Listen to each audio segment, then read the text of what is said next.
गुरुवार की पौराणिक व्रत कथा। गुरुवार व्रत करने से बृहस्पति देवता प्रसन्न होते हैं। ये व्रत अत्यंत फलदायी है। अग्नि पुराण के अनुसार अनुराधा नक्षत्र युक्त गुरुवार से आरंभ करके 7 गुरुवार व्रत करने से बृहस्पति ग्रह की हर पीड़ा से मुक्ति मिलती है। तो अब सुनिए बृहस्पतिवार व्रत कथा को पूरा सुने और कमेंट बॉक्स में बृहस्पति देव की जय जरूर लिखें। प्राचीन समय की बात है। एक नगर में बड़ा व्यापारी रहता था। वह जहाज़ों में माल लदवाकर दूसरे देशों में भेजा करता था। जिस प्रकार अधिक धन कमाता उसी प्रकार जी खोलकर दान भी करता था। परंतु उसकी पत्नी अत्यंत कंजूस थी। किसी को भी एक दमड़ी नहीं देने देती थी।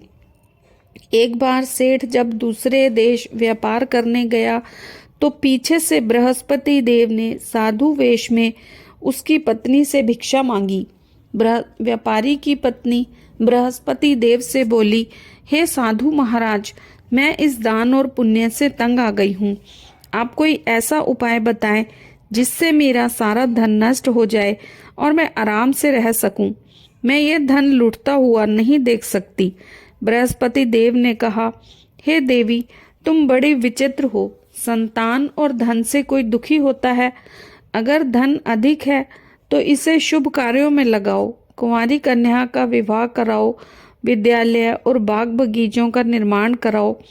ऐसे पुण्य कार्य करने से तुम्हारा लोक परलोक सार्थक हो सकेगा।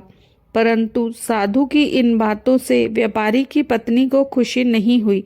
उसने कहा, मुझे ऐसे धन की आवश्यकता नहीं है जिसे मैं दान दूं। तब बृहस्पति देव बोले, यदि तुम्हारी ऐसी इच्छा है तो तुम एक उपाय करना। 7 बृहस्पतिवार घर को गोबर से लीपना, अपने केशों को पीली मिट्टी से धोना, केशों को धोते समय स्नान करना, व्यापारी से हजामत बनाने को कहना, भोजन में मांस मदिरा खाना, कपड़े अपने घर धोना। ऐसा करने से तुम्हारा सारा धन नष्ट हो जाएगा। इतना कह बृहस्पति देव अंतर्ध्यान हो गए। व्यापारी की पत्नी ने बृहस्पति देव के कहे अनुसार 7 बृहस्पतिवार वैसा ही करने का निश्चय किया।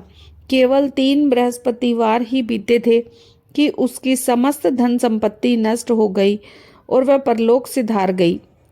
जब व्यापारी वापस आया तो उसने देखा कि सब कुछ नष्ट हो चुका है।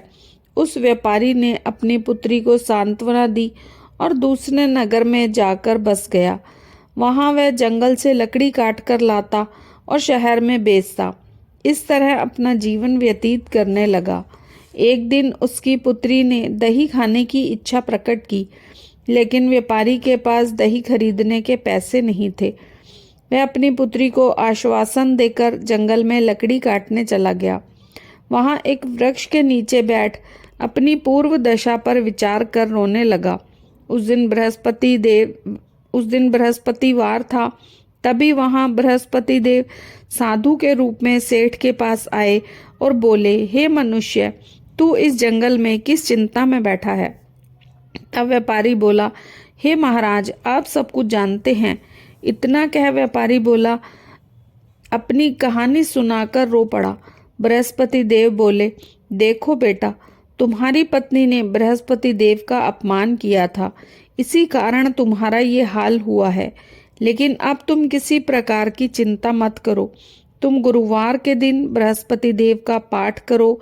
2 पैसे के चने और गुड़ को लेकर जल के लोटे में शक्कर डाल व अमृत और प्रसाद अपने परिवार के सदस्यों और कथा सुनने वालों को बांट दो। स्वयं भी प्रसाद और चरणामृत लो।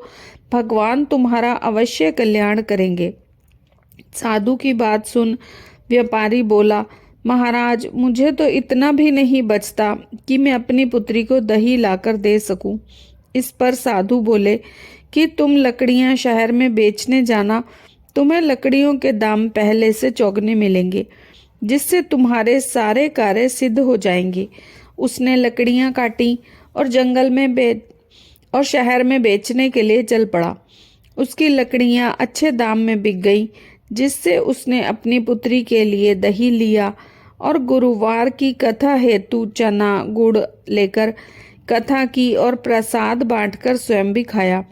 उसी दिन से सभी कठिनाइयां दूर होने लगी। परंतु अगले बृहस्पतिवार को वह कथा करना भूल गया। अगले दिन वहां के राजा ने एक बड़े यज्ञ का आयोजन किया। पूरे नगर के लोगों को भोजन का आयोजन किया। राजा की आज्ञा अनुसार पूरा नगर राजा के महल में भोज करने गया, लेकिन व्यापारी और उसकी पुत्री थोड़ा देर से पहुंचे। अतः उन दोनों को राजा ने महल में ले जाकर भोजन कराया।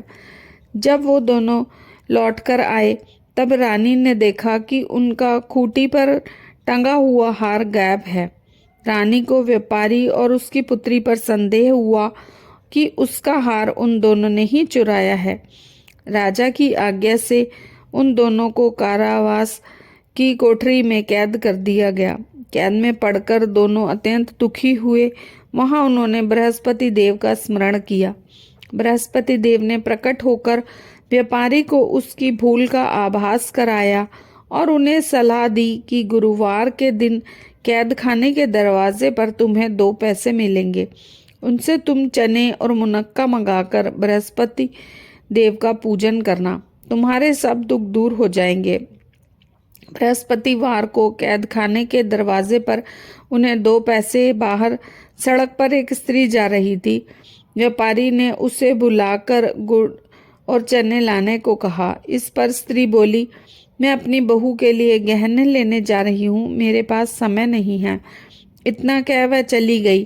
थोड़ी देर बाद वहां से एक और स्त्री निकली। व्यापारी ने उसे बुलाकर कहा कि हे बहन, मुझे बृहस्पतिवार की कथा करनी है, तुम मुझे 2 पैसे का गुड़ चना ला दो। बृहस्पति देव का नाम सुन वह स्त्री बोली, भाई मैं तुम्हें अभी गुड़ चना लाकर देती हूँ। मेरा इकलौता पुत्र मर गया है, मैं उसके लिए कफन लेने जा रही थी, लेकिन मैं पहले तुम्हारा काम करूँगी, उसके बाद अपना करूँगी। वह स्त्री बाजार से व्यापारी के लिए गुड़ चना ले आई और स्वयं भी बृहस्पति देव की कथा सुनी। कथा समाप्त होने पर स्त्री कफन ले अपने घर गई।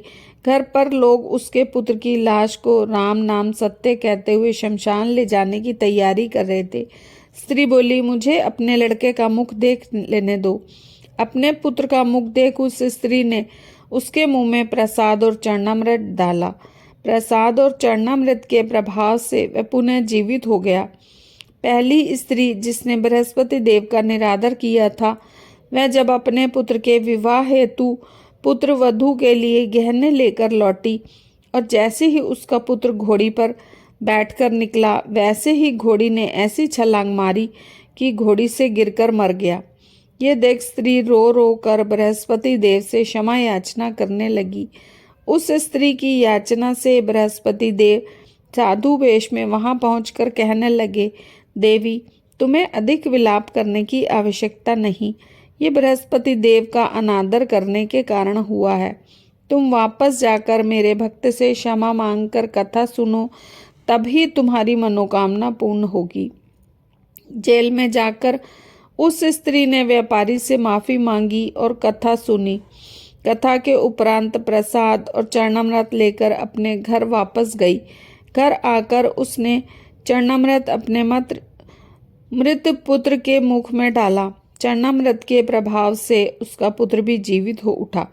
उसी रात बृहस्पति देव राजा के स्वप्न में आए और बोले, हे राजन, तूने जिस व्यापारी और उसकी पुत्री को जेल में कैद कर रखा है, वह बिल्कुल निर्दोष है। तुम्हारी रानी का हार वहीं खूंटी पर टंगा है। दिन निकला तो राजा ने रानी का हार खूंटी पर लटका हुआ देखा। राजा ने उस व्यापारी और उसकी पुत्री को रिहा कर दिया और उन्हें आधा राज्य देकर उसकी पुत्री का विवाह उच्च कुल में करवाकर दहेज में हीरे जवाहरात दिए।